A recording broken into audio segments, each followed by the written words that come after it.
Magandang araw mga kasabong. Ito naman muli si Laban sa Bungiro. Ang ating tatalakayin ngayon ay ang mga importanteng pagtuunan natin ng pansin para sa pagsasabong.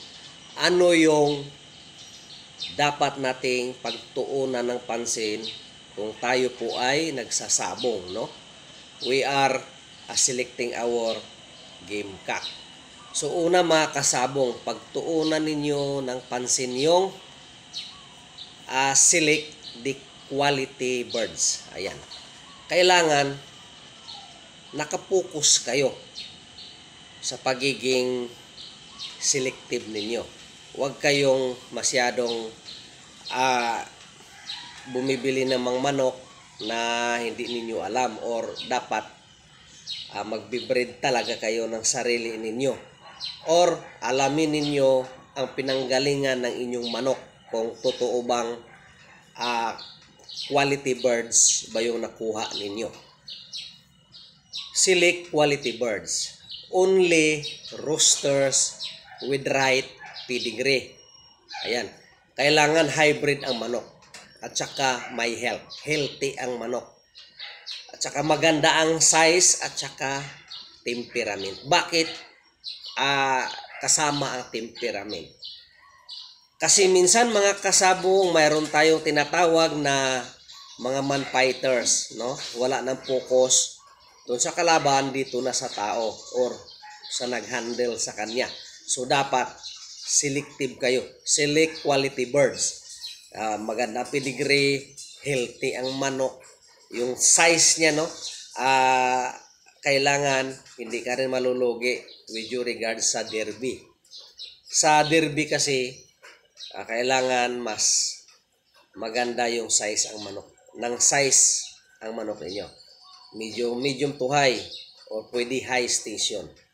Ang temperament, mga kasabong, kailangan yung manok ninyo very cool at saka hindi masyadong man-fighters. Ayan po. Pangalawa nating pagtuunan ng pansin bilang isang sabungero na gusto niyong humawak ng manok ay pangalawa, monitoring of weight. Napaka-importante mga kasabong ang pag-monitor ng kanyang weight at bakit. So mga kasabong, sa kanyang tinatawag na fighting weight, may lahat po ng manok, doon po estudyuhan ninyo kung saan magaling siyang lumaro. That is their fighting weight. Kaya dapat isa din to sa importanteng pagtuunan natin ng pansin sa pagsasabong. Yung monitoring of weight, kung saan magaling yung manok ninyo. So kailangan weekly 2 to 3 times kayo magbibitaw, titignan ninyo kung saang weight siya magaling maglaro. Ayan. Tuunan ninyo ang monitoring of weight. Pangatlo mga kasabong, i-focus o i-monitor ninyo, no?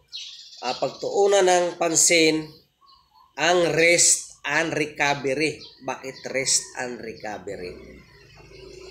Ayan, mga kasabong, rest before the fight to prevent muscle bound. Ayan. Yung manok kasi natin ayang lumaro pagka or galing po yan sa exercise, so nagma-muscle bound yan.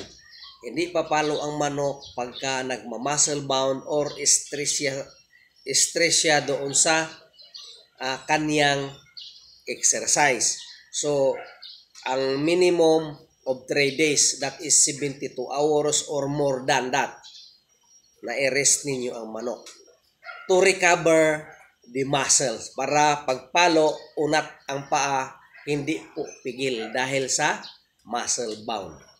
Again mga kasabong, ang ating tinatalakay ay ang mga importanteng pagtuunan ng pansin sa pagsasabong.